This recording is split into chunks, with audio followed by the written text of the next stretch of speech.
देख रहे हैं एबी स्टार न्यूज और मैं हूं आपके साथ पल्लवी तिवारी। आइए जानते हैं कुछ खास खबरों के बारे में। पीएम मोदी ने कहा, देश के हर नागरिक को लगेगी कोरोना वैक्सीन, हर देशवासी का किया जाएगा टीकाकरण।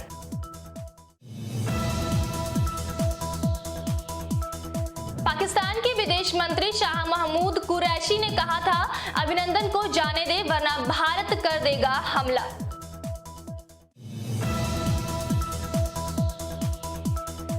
बिहार चुनाव के पहले चरण में 54.2% हुआ मतदान। कोरोना की वजह से सुबह 7 बजे से शाम 6 बजे तक हुआ मतदान। कई जगह उड़ी कोरोना नियमों की धज्जियां।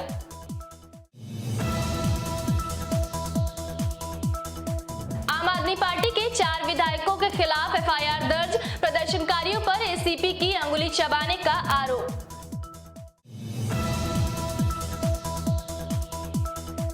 एक दिन में 5 लाख कोरोना केस, एक हफ्ते में 20 लाख, अब तक की सबसे तेज बढ़त।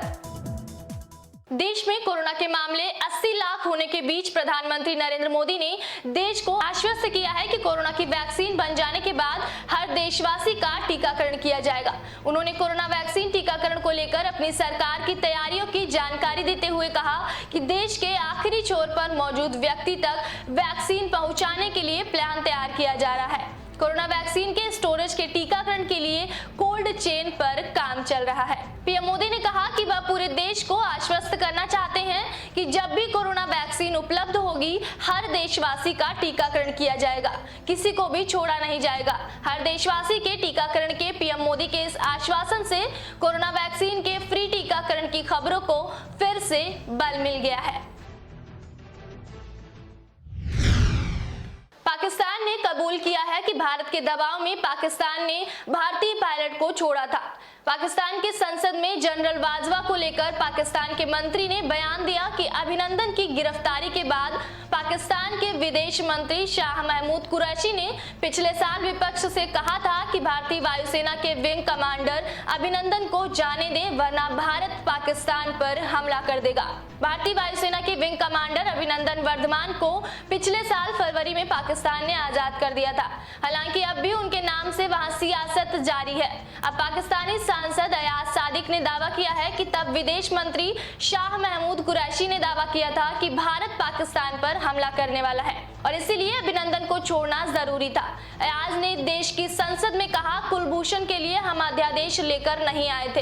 इस सरकार ने 1-2 महीने अध्यादेश छिपा कर रखा। हमने इस्लामाबाद हाई कोर्ट में इतनी एक्सेस नहीं दी थी जितनी सरकार ने। उन्होंने आगे कहा, अभिनंदन शाह महमूद कुरैशी उस बैठक में थे जिसमें इमरान खान ने आने से इनकार कर दिया था।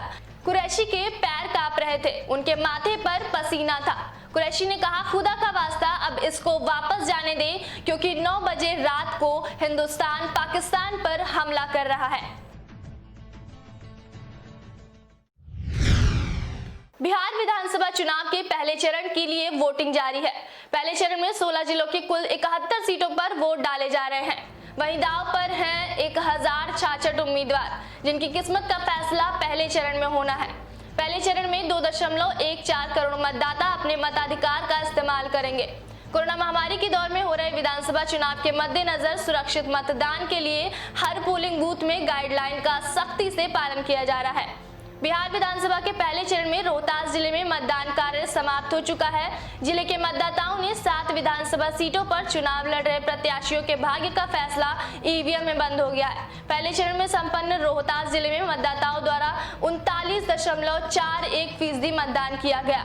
पहले चरण में संपन्न विधानसभा चुनाव में चेनारी विधानसभा में 39.70%, डेहरी विधानसभा में 51.09%, दिनारा विधानसभा में 49.10%, काराकाट विधानसभा में 46.00%, करहगर विधानसभा में 53.38%, नोखा विधानसभा में 46.10% और सासाराम विधानसभा में 50.50% मतदान हुआ। दिल्ली में आम आदमी पार्टी के 4 विधायकों के खिलाफ केस दर्ज किया गया है। चारों विधायक तकरीबन 1500 सफाई कर्मचारियों को इकट्ठा कर सिविक सेंटर पर प्रदर्शन कर रहे थे। प्रदर्शन के दौरान सड़क जाम के आरोप में मॉडल टाउन से विधायक अखिलेश त्रिपाठी, कोंडली से कुलदीप कुमार, त्रिलोकपुरी से रोहित महरोलिया और मंगोलपुरी से विधायक राखी बिरलान के खिलाफ केस दर्ज किया गया है। पुलिस ने विधायकों और प्रदर्शनकारियों को रोका तो प्रदर्शनकारियों द्वारा पुलिस पर हमला करने का मामला भी आया सामने। इस घटना में कमला मार्केट के एसीपी अनिल कुमार समेत 9 पुलिस वाले जख्मी हुए हैं। आरोप है कि एसीपी की अंगुली को चबा डाला, जिससे उनकी अंगुली में फ्रैक्चर हो गया। डीसीपी संजय भाटिया ने बताया कि प्रदर्शन के दौरान महामारी अधिनियम धारा 188 सरकारी कर्मचारी पर हमला एवं धाराओं में मुकदमा दर्ज किया गया है। साथ ही 13 लोगों को गिरफ्तार किया गया है। पुलिस मामले की जांच कर रही है। कोरोना वायरस के मामले अभी तक बढ़ते जा रहे हैं और हालात फिलहाल बेहतर होते नहीं दिख रहे हैं। अब विश्व स्वास्थ्य संगठन यानी कि WHO ने कहा है कि दुनिया भर में पिछले हफ्ते 20 लाख केस दर्ज किए गए हैं। महामारी फैलने के बाद से इतने कम समय में पहली बार इतने ज्यादा केस सामने आए हैं।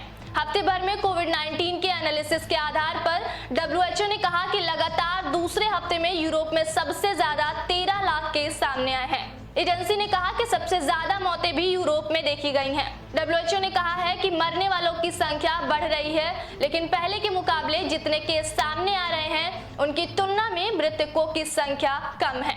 एजेंसी ने यह भी कहा कि कोविड-19 की वजह से अस्पताल और ICU में भर्ती होने वालों की संख्या 21 देशों में बढ़ गई है। मंगलवार को दर्ज किए गए 5 लाख मामलों में से आधे से ज्यादा अमेरिका, भारत, ब्राजील, रूस, France, Spain, Argentina, Colombia, Britain और मैक्सिको में से थे। निकिता हत्याकांड का मामला तूल पकड़ने के बाद फरीदाबाद के भाजपा सांसद एवं केंद्रीय मंत्री कृष्णपाल गुर्जर ने बुधवार सुबह निकिता तोमर के घर जाकर उनके परिवार वालों से मुलाकात की। यहां पर उन्होंने परिवार से बात कर उन्हें सांत्वना दिलाते हुए शोक व्यक्त किया और कहा कि आरोपियों के खिलाफ सख्त कार्रवाई की जाएगी। गुर्जर ने कहा कि मैं पीड़ित परिवार को आश्वस्त करता हूं कि इंसाफ की इस लड़ाई में हम उनके साथ हैं। इन्हें जल्द से जल्द न्याय मिले, इस बात का हमें ध्यान रखना है। इनकी SIT की मांग को मान लिया गया है। फास्ट ट्रैक कोर्ट में जल्द मुकदमा चले और जल्दी इस पर फैसला हो, इस पर भी हम लगातार प्रयास करेंगे। निकिता हत्याकांड के बाद बुधवार को अपना घर सोसाइटी के बाहर पुलिस तैनात कर दी गई है।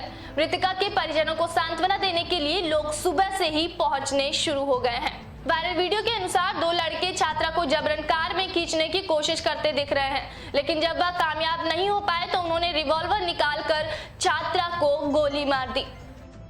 आज निकिता का बल्लभगढ़ के अंदर जो ये कांड हुआ है वो एक देखने वाली बात है। मैं उसको यही बताना चाहूँगा, ये सब लव जिहाद के नाम पर हो रहा है। आप जम्मू में देख लीजिए, आप कश्मीर में देख लीजिए, वो हमारा तिरंगा उठाने को तैयार नहीं है, वहाँ पे अपना एक कानून लाने को तैयार है।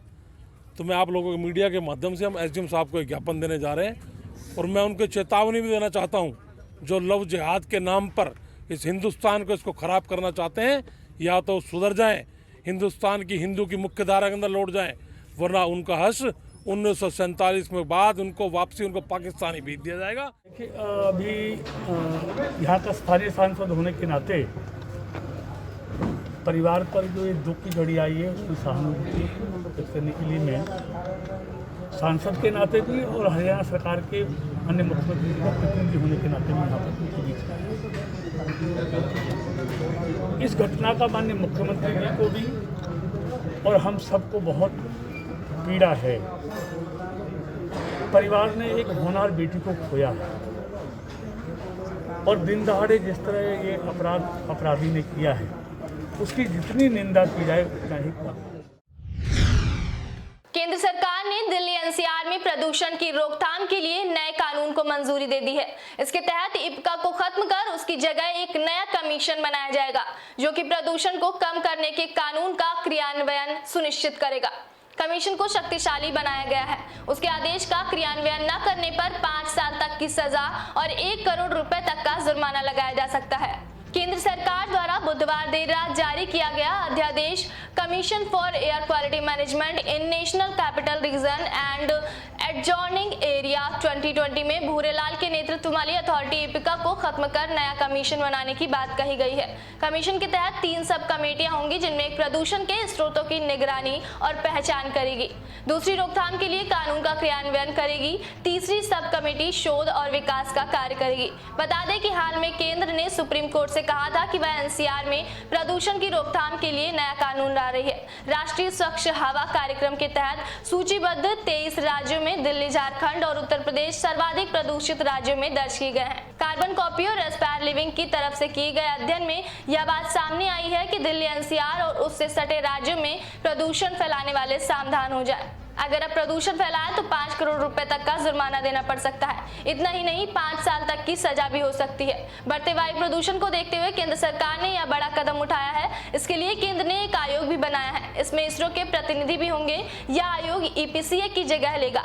आयोग का मुख्यालय दिल्ली में होगा और इसके आदेश को सिर्फ एनजीटी में ही चुनौती दी जा सकेगी। राष्ट्रीय जांच एजेंसी एनआईए ने जम्मू कश्मीर में आतंकवाद और अलगाववाद को बढ़ावा देने तथा इसके वित्त पोषण मामले में गुरुवार सुबह एक बार फिर श्रीनगर और दिल्ली में अलग अलग स्थानों पर छापेमारी की। इसमें दिल्ली अल्पसंख्यक आयोग के पूर्व प्रमुख जफरुल इस्लाम खान की संपत्ति भी शामिल है। बता दें कि इससे पहले बुधवार को भी एनआईए की टीम ने श्रीनगर और बडगाम में गैर सरकारी संगठनों और ट्रस्टों के कुल 10 ठिकानों पर छापेमारी की थी। जानकारी के मुताबिक इन गैर सरकारी संगठनों और ट्रस्टों पर आरोप है कि यह चैरिटेबल गतिविधियों के नाम पर देश विदेश से धन लेते हैं और उसका इस्तेमाल जम्मू कश्मीर में आतंकवाद और अलगाववाद को बढ़ावा देने तथा इसके वित्त पोषण के लिए करते हैं। इस सिलसिले में बुधवार को बेंगलुरु के एक ठिकाने पर भी छापेमारी की गई थी।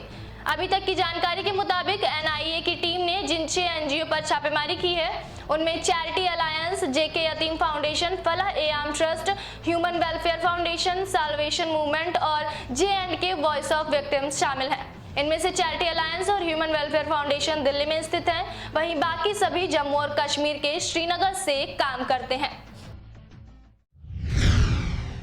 राजस्थान में गुर्जर आरक्षण आंदोलन की चिंगारी एक बार फिर से भड़क सकती है। आरक्षण की मांग न माने जाने से नाराज गुर्जर समाज 2 दिन बाद सड़क पर उतरने का ऐलान किया है। गुर्जर समाज ने भरतपुर जिले के बयाना में स्थित पीलूपुरा से आंदोलन शुरू करने का निर्णय लिया है।